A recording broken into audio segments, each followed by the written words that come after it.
Hello students, welcome to EPG Pathashala. I am Dr. K.R. Ramamohan, Associate Professor, Head Department of Anthropology, Sikkim University. Today we are going to talk on a module Tribal Policy and Governance in Colonial India from the paper Indian Anthropology. Before we discuss this important module, let us see what are the objectives and learning outcomes. To understand what are the important phases of the interaction between tribals and the colonial administration. To discuss the colonial discourse about the tribal way of life and progress. To know some of the forest laws and how the colonial administrators have designed some tribes as criminal tribes. And we will see what is the forms of resistance from the tribal communities. We all know that India was under British rule for almost 200 years. And officially it must be recorded in the history of books. But there were many aspects which did not come into light, how the colonial administrators have functioned and influenced the Indians in many ways. The debate was whether did they do any good, or the colonial administrators could not understand the realities of the social groups in India. Whether colonial administrators were only interested for themselves, or during the course of time has they brought any significant changes, particularly in socio-economic aspects. So as the colonial power established itself as the supreme power in this Indian subcontinent almost from mid-19th century, it was a period of Indian society has come to grips with that one has to obey and surrender the British rulers. During this process, British has influenced their own ways of governance systems into Indian society, which was not practical, it was not suited to the local communities. The same form of governance they brought when the Industrial Revolution took place in the Europe. And they want to establish the same kind of control over these countries, and particularly in India. Why? Because India is full of highly valuable natural resources. Their primary interest was to make trade, and eventually they captured and they exploited all these natural resources back home, and they became a wealthier nation, leaving behind India in a poor state of condition. Under the name of governance, British has exported lot of raw material for their manufacturing industries, and importantly, cotton was the main source of their exports. Historians say that until 17th century, India was the richest country in the world, and England was not so richest country. It was economically backward when compared to India. So what transpired from 18th century onwards is that various invasions have taken place and made India reeling under economically inferior with the rest of the countries. Having understood that the colonial administrators were only interested in making their country rich back home, and they do not have any clue or idea of the entire Indian society.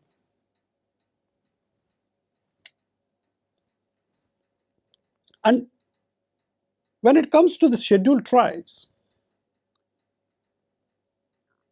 they have no understanding at all why these communities are like this,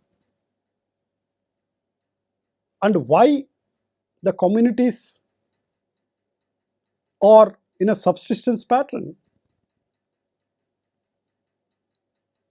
Noticing these scheduled tribe communities across various forest zones in India, which are minerally rich in all the habitats, the colonial administrators started taking these resources in these places by appointing the administrators which favors them, so that they can take all the resources which are otherwise meant to, or only the rights of the indigenous people. So they came with this policy centered around the tribal habitats of wild and minerally rich, natural resources rich forests. If you look at the tribal way of life, majority of the tribals in India have a very symbiotic relationship with the forests. One cannot separate the tribal life with the immediate environment. That means the forests, as majority of the tribes lives in these forest zones. All their economy is centered around the forest. They eke out their livelihood towards by these forests. Either it could be hunting gathering, minor forest produce. Having understood that the tribals take all the both major produce and the minor produce from the forests, which have been used in many ways for their economy. So both forests, their environment, and their social life is inextricably intertwined. We cannot separate those two things. And if we delineate the tribes from their resources, that leaves them in a pauperization state, because they do not know how to make their livelihood. The entire religious life, the entire traditional beliefs, customs were in tune with the immediate environment a tribal community lives. And this is not a one-time phenomenon. This has been there since the origin of these communities. So tribals did not want anything from outside. They depend upon their available resources. Hence, they were considered to be as having a subsistence economy where there is no profit motive. And because this is a collective activity, but in that period of time, the colonial masters, the colonial administrators, and the Indians who are working under the colonial officers could not comprehend fully how the tribes live. They had only speculations. They had their own ethnocentric views about the tribal way. And they did not think of that these tribal communities should be progressed or they should put on the developmental path. They don't want that. If the administrators want to put the tribals on the developmental path, that means they become empowered. So they are not interested with that.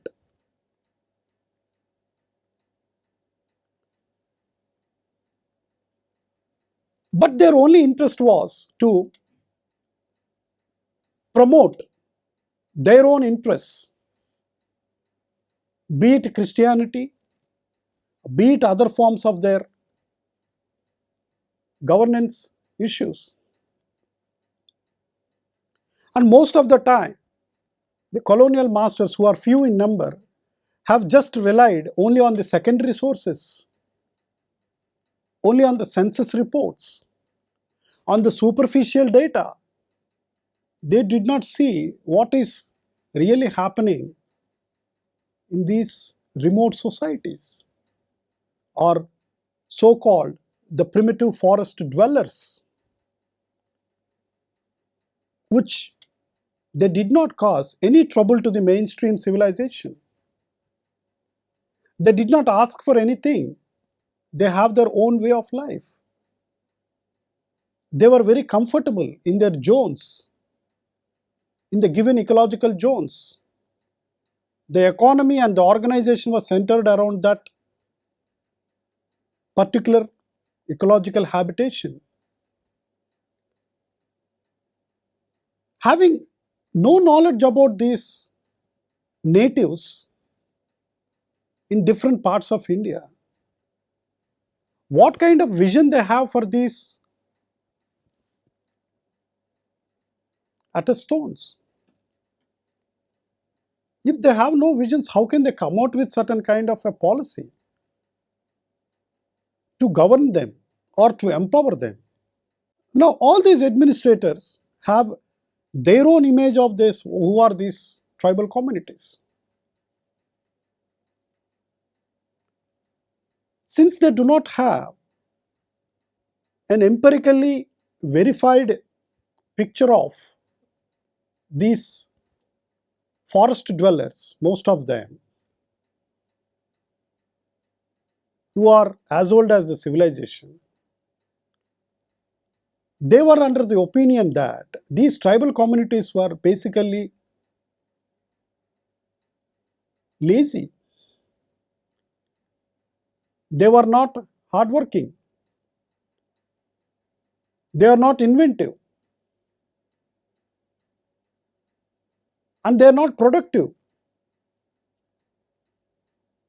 Because given the ecological richness they have, they do not know how to improve themselves in these naturally situated resources areas. So with this kind of situation, the colonial administrator thought that these people are not worth of anything. There is no culture of production. There is no invention. They are just the passive recipients of nature, just who are surviving for the sake of surviving. And they thought that since they are not doing anything, it is from their side that they should send some people and bring back those resources and put for more use, because they are not using these resources for themselves. That is what the perception and opinions carried of the people by these administrators. So in that sense, there was a wide gap between the reality and the perceptions and opinions held by the colonial administrators. Because tribes have unique customs and traditions which were different with the other parts of the society, or quote unquote advanced parts of India, they thought these people are uncivilized. They were of the opinion that because they follow their own customs and tradition, they were primitive. They were more or less not civilized, because they do not know how to efficiently use their natural resources. And they practice all this exotic way of life. So there is a clear distinction between, they termed this as something that this group fall under the exotic communities. With this kind of a fault picture of these, or a wrong notion of that the tribal communities are in this state of affairs, they come out with how to gain control over these resources in the forest zones of tribal communities. And they want to make it legalize to take all the resources from these forest areas. And the colonial government came with some kind of rules and regulations towards these forest resources and for these people. And there have been no change at all for centuries. For 100 or so years, they are in place like that. There was not been challenged why these laws are like that, which are very harmful for the native population. And they came with a view that all the resources belong to the government, not to the people who are living there for centuries together, and they have no right on those resources. So whatever economic activities practiced by the traditional communities, be it hunting gathering or for hunting, which is a part and parcel of a tribal culture, have been designated as criminal. And taking the resources from the forests are also be part as illegal. Hence, they want to create a law stating that the practices and the ways of modes of economy by these exotic people, by these tribal communities, were unlawful. They are not legal in the eyes of the administrators. Hence, there was a clash between the natives and the administrators. When the administrators started saying that whatever practice you are doing is not legal, or it is considered to be as criminal, the natives started feeling unrest among themselves. If they are not allowing to do their own traditional occupation, naturally there will be some kind of a protest saying that how can you stop our livelihoods?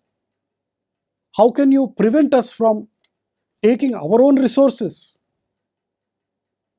And we could see some kind of a civil unrest have taken place and a momentum of gathering in terms of rebellion because their wrong laws and faulty policies. Hence, because these natives are protesting, the colonial administrator want to brand them as criminal tribes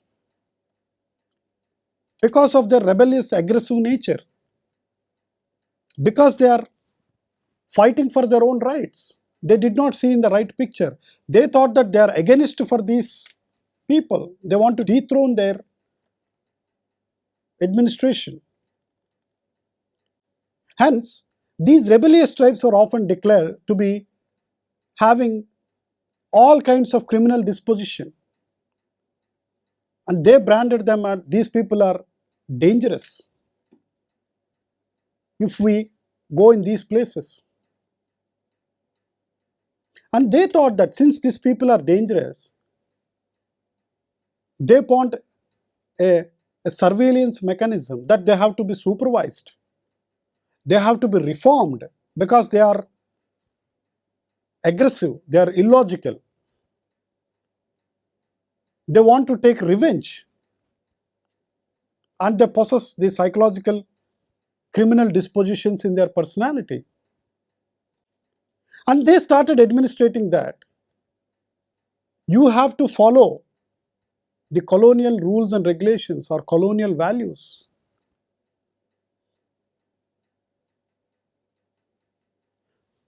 With the kind of administrative principles that they brought from their own country, especially from England, and that kind of jurisprudence, they wanted to test it or they want to implement in this native people. And there were confrontation has started. Because that form of government, that mode of a government, that kind of conflict resolution did not work here, did not suit the situation where the tribal societies live. And we could see the sporadic tribal rebellions in some parts of India.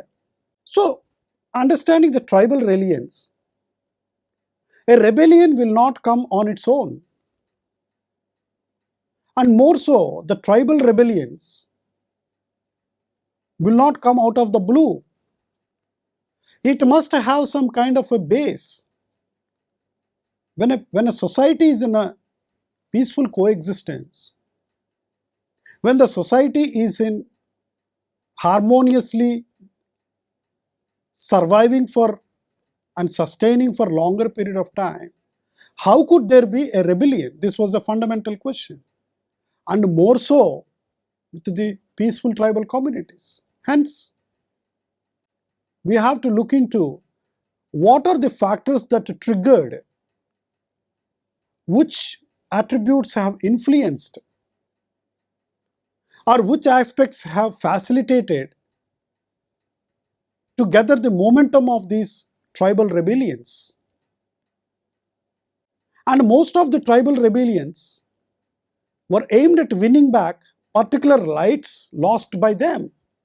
It is not the against the government. It is fighting for their own rights. So there is no negative connotation, there is no anger, there is no animosity for the other group, but rather the spirit of the rebellion is to get back their own privileged rights that they deserve. They own it because they have been there for centuries.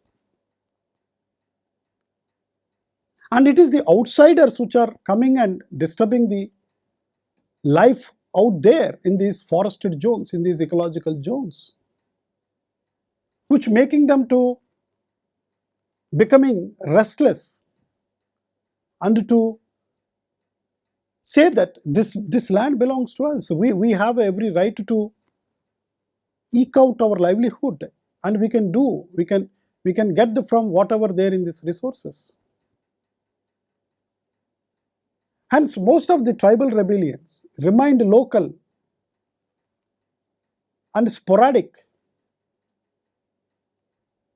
Hence, the time where communication was not there, because all pockets of tribal societies were cut off. There was no proper coordination with the other communities. Perhaps there could be equally similar movements have come up when their rights were threatened, when their privileges were taken by the outsiders, and it becomes silent. And because there was no communication with other communities, the administrator could use all the external force to suppress these movements. They could use all the machinery at a local level not to bring it out, so that no other community should know that there is something going on in these areas. To take it further, these tribal rebellions informs us that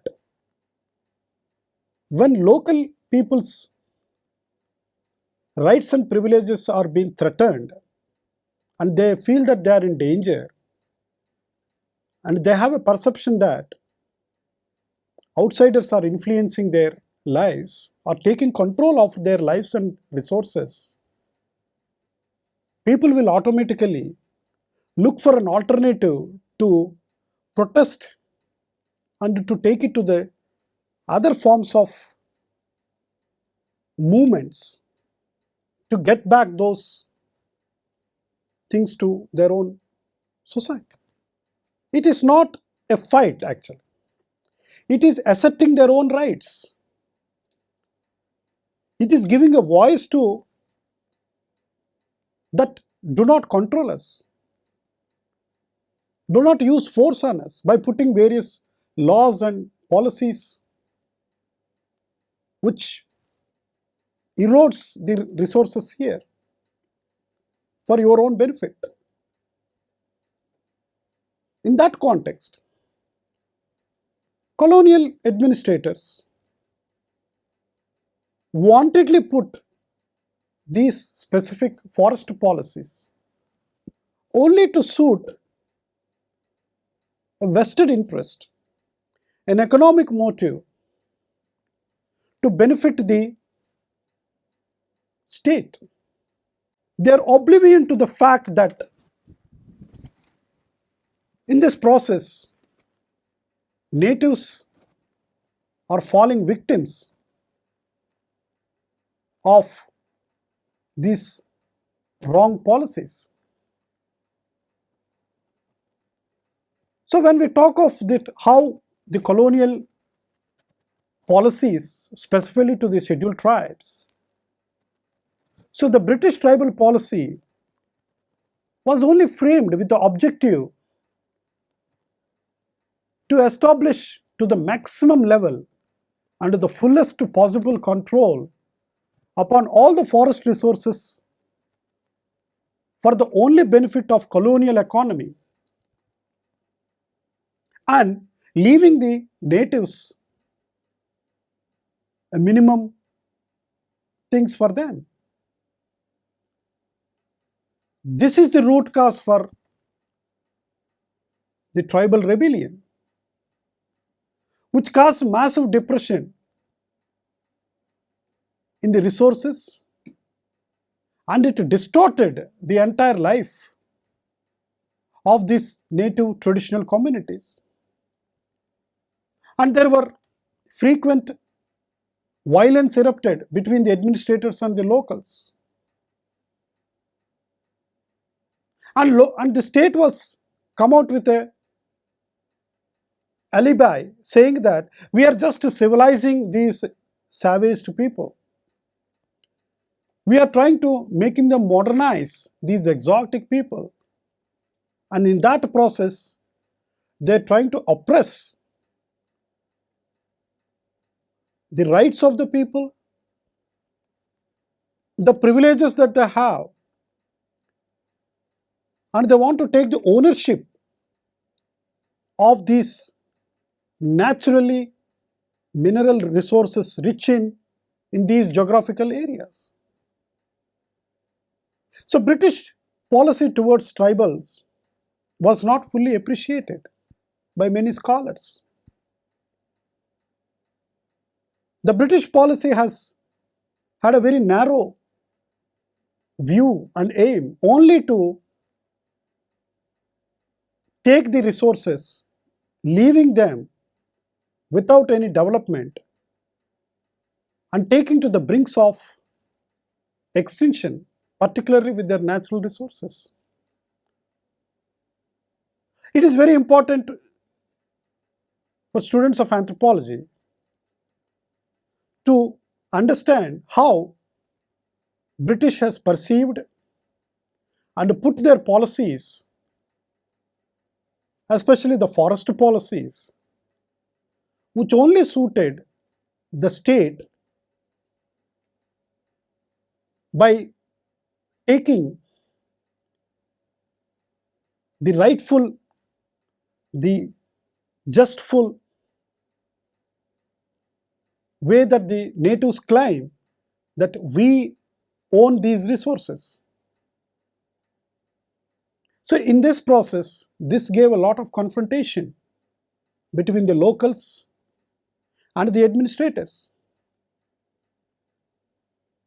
So these were the historical and the political process which made these communities to rebel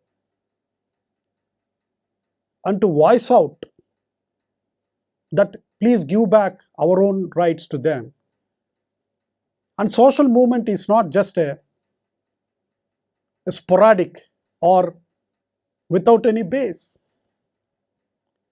Knowing these things, we could understand and appreciate the process of social unrest, particularly these tribal communities.